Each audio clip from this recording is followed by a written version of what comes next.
Pujian syukur kami panjatkan kepada Yesus Tuhan kami. Kami boleh mengalami terbukti kuasa, kebesaran, dahsyat, keajaiban Tuhan. Kami ada sampai hari ini. Kami dalam keadaan yang sehat, diberkati Tuhan.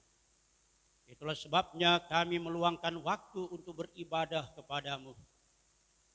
Merupakan satu tanda kami mau bersyukur, beri puji sembah, dan siaplah kami mendengarkan firman Allah.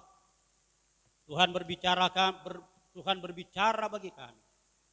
Dalam nama Yesus, kami percaya pengurapan Roh Allah menjadi bagian kami. Roh Allah memberi kami mengerti kebenaran firman-Mu yang dahsyat dan ajaib. Hamba-Mu sudah siap memperdengarkan firman-Mu. Kami semua siap mendengarkan isi hati Tuhan. Dalam nama Yesus Tuhan. Haleluya, haleluya. Yang percaya katakan amin. Puji Tuhan.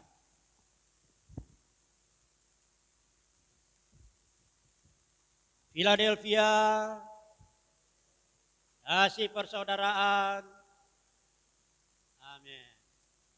Ibadah raya Minggu tanggal 18 Oktober 2020.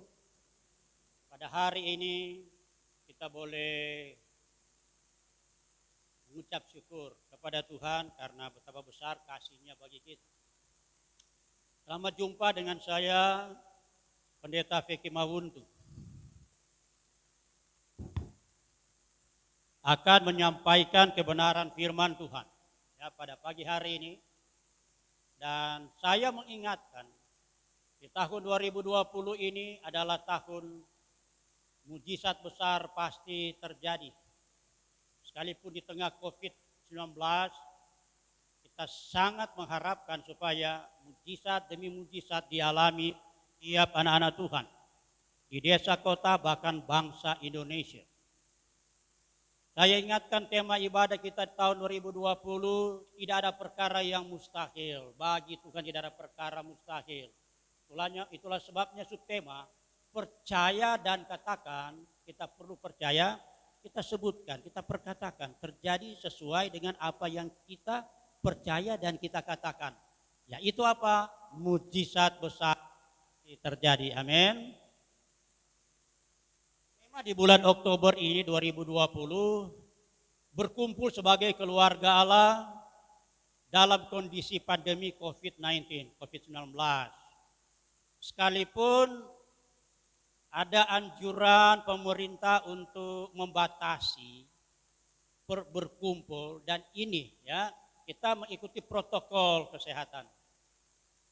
Sebagai keluarga tentunya berkumpul, ya kan? Karena apa?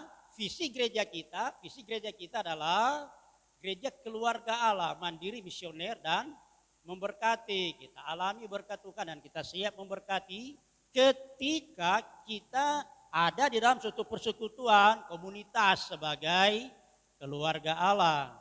Dengan protokol kesehatan, dalam kondisi pandemi COVID-19. Puji Tuhan. Hari ini kita akan dengar firman Allah. Saya beri tema pergaulan, ya, atau firman Tuhan tentang apa? Pergaulan. Kita boleh lihat tadi anak-anak muda, ya, yang menjadi WL Singers, dan hari ini adalah jadwal. Terima kasih, ya, Ibu Koordinator yang sudah mengatur ini. Puji Tuhan. Mazmur 25 ayat 14. Mazmur 25 ayat 14, Tuhan bergaul karib dengan orang yang takut akan Dia dan perjanjiannya diberitahukan kepada mereka. Banyak kali yang diperdengarkan dan kita yaitu si A, si B bergaul dengan Tuhan, ataupun mungkin kita katakan, wow, luar biasa, saya sampai hari ini saya bergaul dengan Tuhan. Ya. Tapi ternyata dalam kebenaran firman Allah, Tuhan yang mau bergaul. Ya, Tuhan yang mau bergaul. Di dalam Mazmur 24 ini konteksnya adalah doa mohon ampun dan perlindungan. Doa mohon ampun dan perlindungan. Ya, ini adalah doa minta ampun perlindungan dari Daud, dari Daud. Dia mohon ampun kepada Tuhan. Dan dia mau supaya dia mengalami perlindungan. Siapakah di antara kita yang mau mengalami perlindungan Tuhan? Haleluya, si Tuhan. Kalau kita mau mengalami perlindungan Tuhan, kita perlu mengalami yang namanya Tuhan bergaul dengan kita. Ya. Itulah sebabnya kita akan mempelajari hal ini dari sisi orang yang takut akan Tuhan. Ya. Kita lihat dari sisi orang yang takut akan Tuhan. Dan apa akibatnya orang yang takut Tuhan? Apa akibatnya? Tentunya ada yang kita harapkan atau menjadi tujuan setiap orang yang mau takut akan Tuhan. Supaya setiap orang Kristen mempunyai pengalaman. Ya, ini yang perlu. Jadi bukan sekedar orang Kristen KTP, orang yang sekedar percaya Tuhan. Tetapi punya pengalaman. Pengalaman tentang apa? Tuhan bergaul karib dengan pribadi kita. Ketika pribadi kita memiliki sikap yang takut Tuhan. Haleluya. Jadi sasarannya agar supaya setiap anak Tuhan, setiap orang Kristen, setiap anggota keluarga Allah dalam gereja lokal memiliki pengalaman pribadi dengan Tuhan, di mana Tuhan bergaul karib dengannya. Haleluya. Siapa yang mau suka alami pengalaman bersama Tuhan? Ya, kalau kita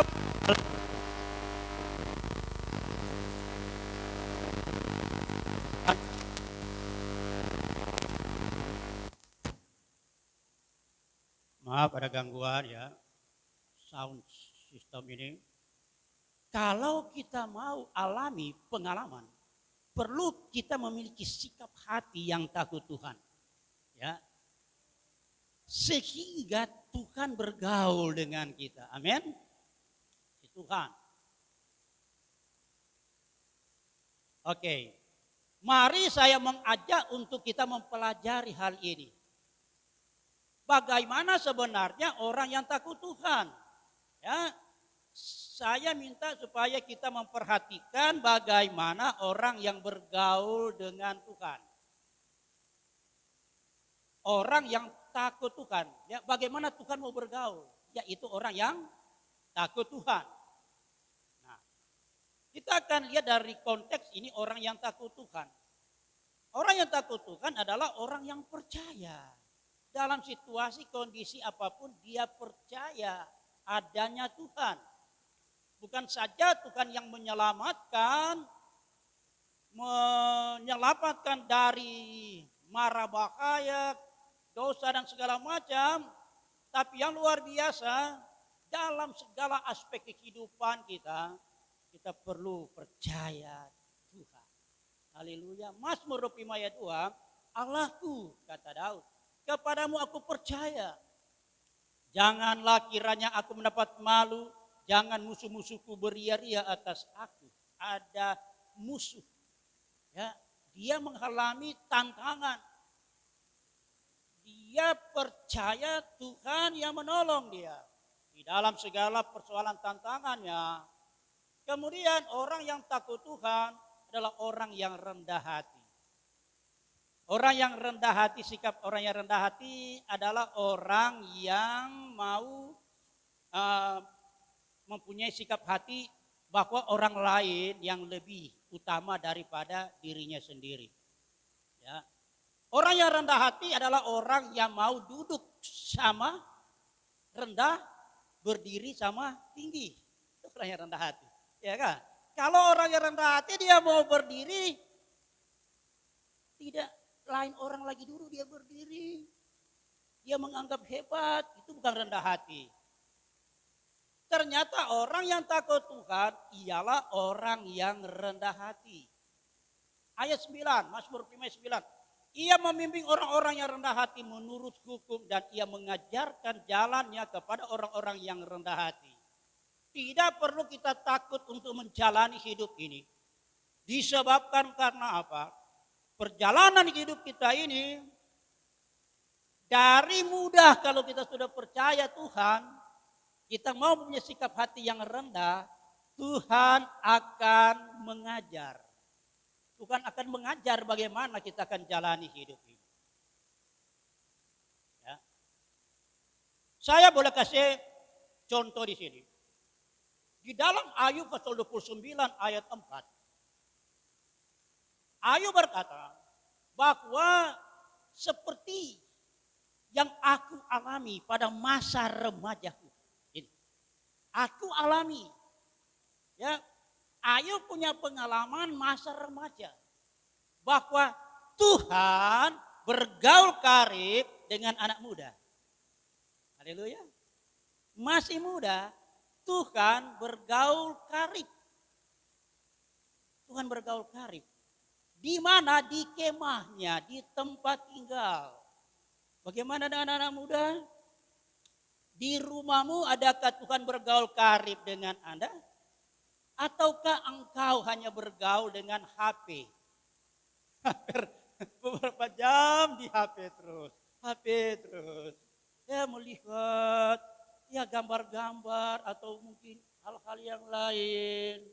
Hindarilah hal-hal yang tidak berkenan. Gunakan waktu untuk ada mengalami pengalaman bersama Tuhan di mana Tuhan mau bergaul dan Tuhan akan ajar. Kalau Anda anak-anak muda khususnya banyak kali mendapatkan input, masukan dari dari HP yang dari internet, ada hal-hal yang negatif, masukan itu yang bisa mengajar, jalani hidup terjadilah seperti itu, apa yang diajarkan. Tapi orang yang takut Tuhan, dia mau supaya Tuhan bergaul dengan dia, ada waktu dia dengan Tuhan. Dan Tuhan akan mengajar. Dan yang keempat kita perhatikan baik-baik ini, bagaimana ini orang yang takut Tuhan? Yang ketiga, orang yang takut Tuhan adalah orang yang mau menanti Tuhan. Orang yang mau menunggu-nunggui Tuhan. Dengan kata lain, kalau kita punya rencana ataupun kita punya masalah, kita perlu menunggu. Menunggu di hadirat Allah. Yang pertama kita lakukan ialah terima kasih Tuhan. Sampai hari ini Engkau tolong saya. Susah dan senang, sakit ataupun sehat, saya ada di hadirat-Mu. Saya mau memberi puji dan sembahannya bagimu. Naikkan pujian sembahan bagi Tuhan. Sebelum meminta. Sebelum menyampaikan apa yang kita butuhkan. Kita memberi pujian sembahannya bagi dia. Amin. Puji Tuhan. Ya. Menunggu-nunggu Tuhan. Saya bisa katakan, janganlah berhenti untuk ada di hadirat Allah. Sampai pribadi kita mendapatkan jawaban. Sekali lagi. Jangan kita berhenti untuk ada di hadirat Tuhan, menanti Tuhan sampai kita alami jamahan, pertolongan, Tuhan jawaban. Jangan berhenti ya. Orang yang takut Tuhan adalah orang yang punya sikap hati ini. Untuk ada di hadirat Allah secara pribadi. Ambil waktumu jam berapa engkau ada di hadapan Tuhan. Adakan pujian dan sembah. Haleluya. Ada untuk persekutuan dengan Tuhan. Kita percaya kebenaran firman. Tuhan mau berbicara bagi kita. Tuhan mau bergaul dengan kita. Ya. Mazmur 25 ayat 3. Ya semua orang-orang yang menantikan engkau takkan mendapat malu. Tuhan bela sekalipun ada kesalahan dan dosa. Ya kan? Itulah sebabnya, perhatikan, itulah sebabnya ketika kita ada di hadirat Tuhan, sesudahnya kita memuji dan menyembah Tuhan, ataupun ya sama-sama, sementara kita memuji Tuhan, kita katakan apa dalam doa? Tuhan ampunilah aku. Haleluya. Tuhan ampunilah. Daud dia minta ampun dosa dia. Mazmur 5:11, oleh karena namamu ya Tuhan, ampunilah kesalahanku. Amin. Daud pernah berkata bahwa kesalahanku, pelanggaranku dijauhkan Tuhan sejauh timur dan barat. Siapa orang yang bisa ukur panjangnya timur dan barat? Tidak terukur. Pengampunan yang Tuhan berikan tidak terukur. Haleluya. Oleh karena nama Tuhan,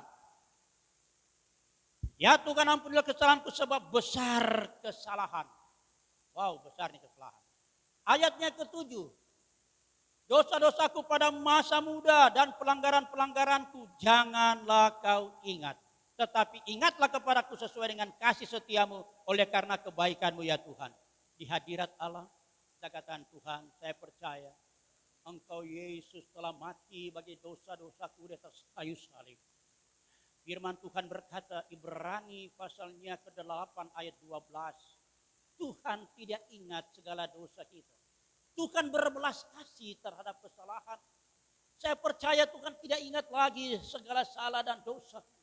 Tetapi Tuhan ingat kasih-Mu bagiku. Ada bukti kasih Tuhan dalam pribadiku, yaitu ada darah Yesus. Amin. Tuhan ingat pribadimu yang sudah terima dan percaya Tuhan. Ada tanda darah ketika dia melihat pribadimu. Ada salah dan dosa. Ketika kita meminta ampun kepada Tuhan, kita percaya Tuhan sudah ampun di atas kayu salib. Satu kali untuk selamanya. Ya, berdasarkan kasih setia, bukan berdasarkan perbuatan baik kita. Oleh karena kebaikan Tuhan kita alami pengampunan dosa. Tidak ada yang menghalangi segala perjanjian Allah yang dia mau nyatakan dalam hidup pribadi kita. Sekali lagi saya ulangi, tidak ada lagi yang bisa menghalangi janji-janji Tuhan yang dia mau perintahkan menjadi bagian kita. Ketika kita mengimani bahwa kita telah diampuni dosa, bukan berdasarkan perbuatan baik, tetapi karena kasih setia dan kebaikan Tuhan, tergantung kepada kemurahan hati Allah. Amin. Kita beri pujian dulu bagi Yesus Tuhan. Oh haleluya, haleluya, haleluya. Kita layak di hadapan Tuhan. Ketika kita imani, sesungguhnya besar kasih setia Tuhan. Ya, kebaikan Tuhan bagi kita. Wahyu pasal 3:19. Barang siapa ku kasih, ia ku tegur dan ku hajar. Oke, kita alami kasih Tuhan. Kita mengalami kebaikan Tuhan. Pengampunan dosa sudah terjadi. Tetapi orang yang dikasihi Tuhan, Tuhan tegur. Siapa yang mau ditegur anak-anak muda? Mau ditegur? Biasanya kalau ditegur apa responsnya? Ada yang berdiam tapi marah. Ada yang bicaranya lebih besar dari mama atau papanya. Nah, orang yang takut Tuhan adalah orang yang siap untuk ditegur dan kuhajar. Sebab itu relakan hatimu dan bertobatlah. Bertobatlah dan berbalik kepada Tuhan. Sebab apa? Perhatikan ayat 20, Wahyu 3:20. Lihat aku berdiri di muka pintu dan mengetok. Jikalau ada orang yang mendengar suaraku, perhatikan. Kalau Tuhan mau bergaul karib dengan pribadimu, dengan pribadi kita harus tahu suara Tuhan. Tuhan mau berbicara. Haleluya. Sementara pribadi kita mungkin ada kesalahan, ada pelanggaran, tanpa kita sadari keceplos. Ketika kita sadar, insaf, Ini udahlah bukti Tuhan berbicara. Banyak orang berkata, wow, saya tidak pernah dengar suara Tuhan. Saya tidak pernah dengar suara Tuhan. Saya mau ingatkan. Terlalu banyak kali kita dengar suara Tuhan. Ketika kita sadar, kita insaf. Aduh, saya sudah salah. Saya sudah, oh Tuhan ampuni saya. Biarlah saya, Tuhan ubahkan saya menjadi anak Tuhan. Yang berkenan lebih dekat dengan Tuhan. Itulah bukti Tuhan berbicara. Haleluya. Kita sedang mendengar suara Tuhan. Dan berkata, aku berdiri di buka pintu dan mengetuk jika ada orang yang mendengar suaraku dan membukakan pintu. Itulah sebabnya bukalah pintu hatimu. Jangan keraskan. Supaya kita diubahkan. Ya, itu sudah suara Tuhan. Aku akan masuk dan mendapatkannya. Tuhan akan masuk. Tuhan akan mendapatkan pribadi kita seperti apa. Dan firman Allah berkata, aku makan bersama-sama dengan dia dan ia bersama-sama dengan aku. Haleluya. Inilah pergaulan. Perhatikan. Saya katakan, bagaimana Tuhan mau bergaul dengan setiap orang takut Tuhan. Yang menerima kebaikan kasih-Nya. Yang mana Tuhan mau masuk di dalam pribadi kita. Haleluya. Tuhan mau berada di dalam hidup kita. Bukalah hatimu. Dia mau memperbaiki keberadaan kita. Dia mau membuat hal-hal yang baik dalam hidup ini. Menggantikan hal-hal yang tidak baik, hal-hal yang jahat yang diinspirasikan oleh iblis. Roh-roh jahat dan keinginan duniawi ini. Dengan input masukan-masukan secara duniawi. Yang membuat perbendarahan hati kita dengan hal-hal yang duniawi. Dosa. Tuhan masuk dalam hidup kita. Roh Kudus mau berbicara di dalam pribadi kita. Nantinya kita punya suatu pengalaman. Makan bersama-sama dengan dia. Bakanan ini Yesus mengatakan kepada setan yang mencobai dia ketika dia doa puasa 40 hari 40 malam. Dia katakan kepada Yesus, jadikan ini batu menjadi roti. Karena Yesus 40 hari secara manusia, wow, laparnya itu bukan main. Tapi apa kata Yesus? Ada tertulis, manusia bukan saja hidup dari roti, melainkan dari setiap perkataan yang keluar dari mulut Tuhan. Matius 4 ayat 4. Jadi roti hidup menjadi makanan setiap orang yang takut Tuhan. Saya bisa katakan ciri khas orang takut Tuhan. Ciri khas orang yang Tuhan mau bergaul ialah mencintai firman Allah. Untuk menjadi makanan. Haleluya. Bagaimanakah orang Kristen kita? Bagaimanakah pribadi kita? Adakah kita punya kerinduan seperti kita mau menerima makanan ketika kita lapar? Satu hari berapa kali kita makan? Minimal kita makan 3 kali lah. Pagi, siang, malam. Tetapi di antara-antaranya itu banyak snack. Ada yang suka makan pisang goreng. Pokoknya goreng-gorengan.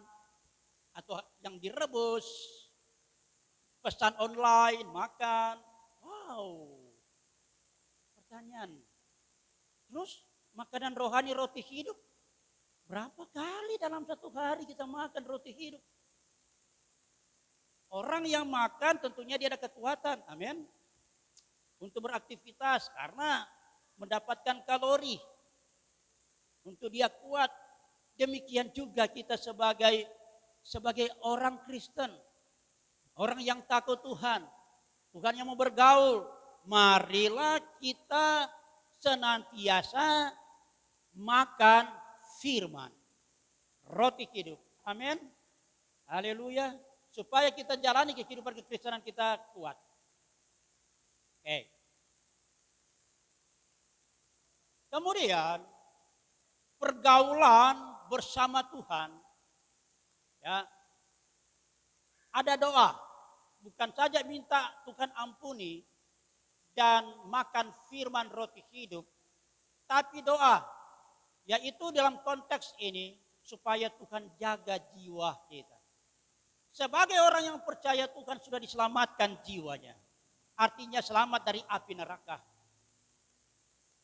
Perlu kita berdoa agar supaya di dalam suatu persekutuan kita, pergaulan dengan Tuhan, kita minta Tuhan jagalah jiwa. Jiwa yang gundah gulana. Jiwa yang kadang-kadang sudah gelisah. Pikiran dan perasaan yang ruwet, banyak persoalan. Ayat 20, jagalah kiranya jiwaku dan lepaskan aku. Jangan aku mendapat malu sebab aku berlindung padamu. Masalah apa? Ayat 17 sampai 19, Daud mengalami hati yang sesak. Daud banyak mengalami kesulitan. Dia alami kesengsaraan, kesukaran, dan banyak musuh. Orang yang takut Tuhan.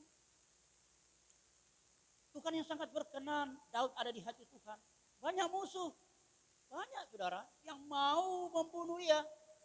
Ancaman, tapi yang luar biasa, dia berdoa. Tuhan, jagalah jiwaku. Amin. Marilah kita alami persekutuan dengan Tuhan. Kita berdoa, Tuhan jagalah pribadiku, beraktivitas, buat perjalanan, sementara bekerja, jagalah dari mara bahaya ataupun dari iblis yang menjadi musuh kita. Kita berdoa, Tuhan jagalah. Dapat dialami orang yang takut kepada Tuhan. Kemudian berikutnya ada doa lagi. Doa agar supaya Tuhan yang kawal. Kalau petinggi-petinggi di daerah, gubernur, atau di kabupaten, bupati, ada yang mengawal. Bapak Presiden ada yang kawal. Ya kan? Dikawal agar supaya apa? Aman. Aman dikawal. Firman Allah ini mengingatkan kita. Daud sebagai raja, tentunya dia banyak dikawal. Tetapi dalam doanya dia katakan, Mazmur 25 ayat 21, ketulusan dan kejujuran kiranya, doa. Ketulusan dan kejujuran kiranya mengawal aku sebab aku menanti-nantikan engkau. Amin. Marilah kita doa. Tuhan biarlah kejujuran, ketulusan hati. Ya kan? Ketulusan, tulus. Apa yang ada di hati ada di mulut. Orang yang bisa dapat dipercaya, jujur. Tidak perlu kita takuti jalani hidup ini. Kalau kita jujur, ada ungkapan yang mengatakan orang jujur adalah raja. Punya otoritas, punya kuasa.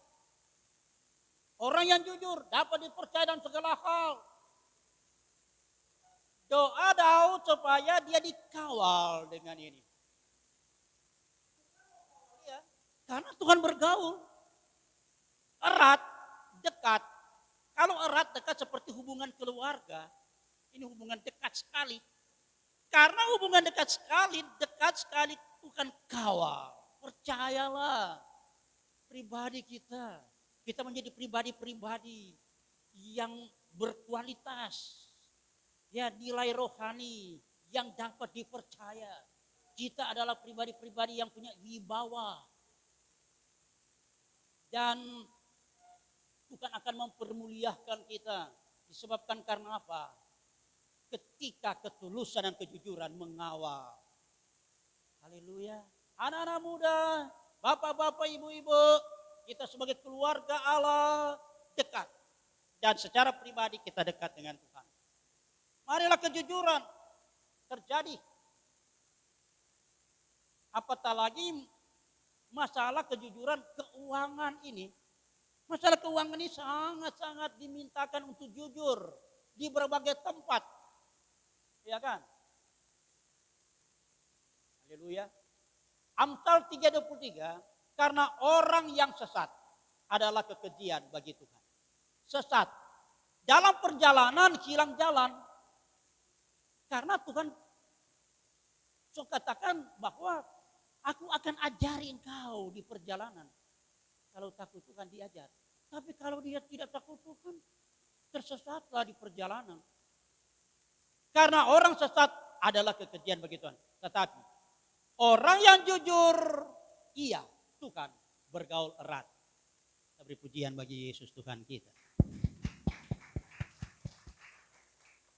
Siapa di antara kita yang mau jujur, tidak perlu bimbang khawatir di dalam perjalanan hidupmu.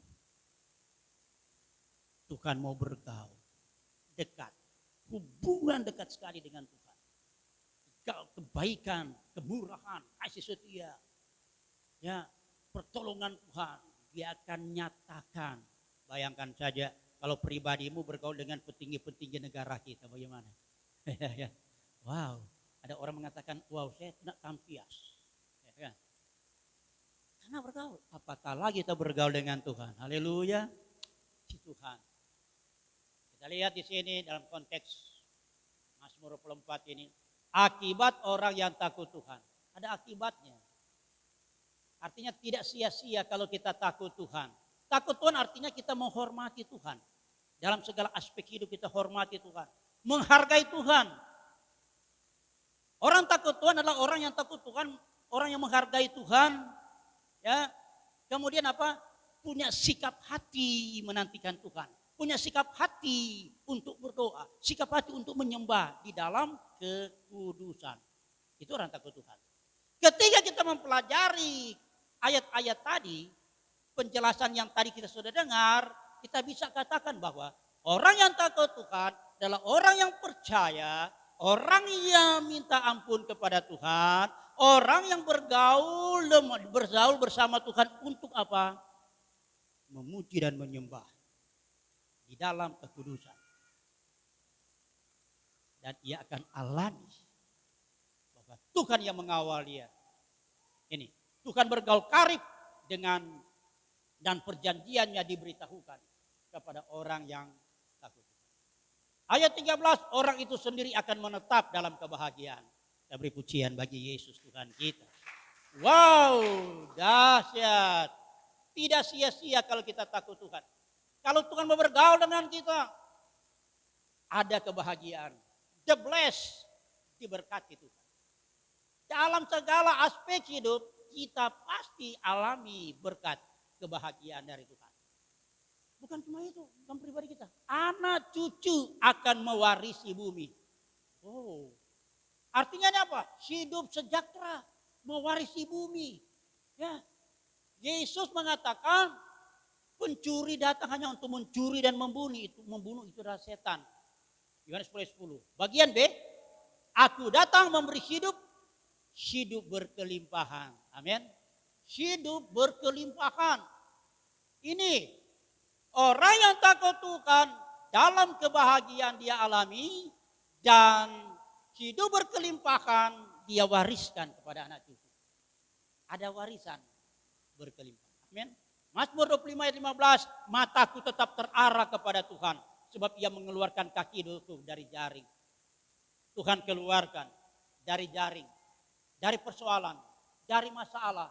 Saya katakan, tidak ada yang tertutup ketika kita ada persekutuan dengan Tuhan. Tetap ada jalan. Pencobaan-pencobaan yang kita alami adalah biasa. Tetapi Tuhan akan memberikan kita jalan keluar. Amin. Ada jalan keluarnya. Haleluya. Puji Tuhan. Itulah sebabnya kita berdoa. Tuhan tolong saya. Supaya saya menjadi orang yang takut Tuhan.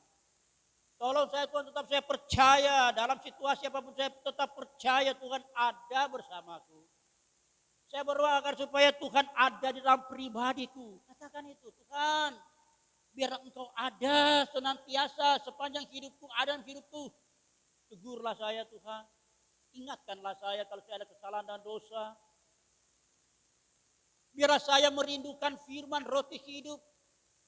Saya mau makan kebenaran firman Tuhan. Tuhan baru berbicara bagi saya, Tuhan mengajar saya dalam jalan hidupku. Ajarlah saya agar saya punya kerendahan hati. Amin. Ada kerendahan hati. Orang lain lebih utama dari pribadiku. Kita berdoa. Terjadilah. Profetik kita terjadi. Saya alami kebahagiaan. Saya alami anak cucu saya akan mewarisi bumi. Wow. Dengan salah satu daerah saja betapa kayanya, apalagi di bumi. Ini. Yesus mengatakan satu orang bertobat lebih hebat dari kekayaannya dari isi dunia ini. Bayangkan satu orang itu. Ini dunia, ini bumi ini kan cuma salah satu planet dari 9 planet. Dari Merkurius, Venus, dan seterusnya. Itu bumi cuma salah satu. Itulah sebabnya orang yang percaya, yang takut Tuhan, haleluya, lebih harganya daripada dunia ini, planet bumi ini. Betapa hebatnya Tuhan kita. Tuhan akan memberkati kita, amin. Tuhan akan membuat kita berbahagia, diberkati, amin. Haleluya, haleluya. Kemudian apa? Anak cucu kita akan mendapatkan warisan. Yang pertama tentunya warisan iman, percaya. Sebagai penutup, setiap orang yang percaya Tuhan, yang takut Tuhan, yang suka berdoa, mendengarkan suara Tuhan, dan menanti-nantikan Tuhan, serta hidup jujur. Perhatikan, hidup jujur, hidup tulus, akan memiliki, punya pengalaman, Tuhan bergaul karib secara pribadi. Tuhan bergaul karib secara pribadi.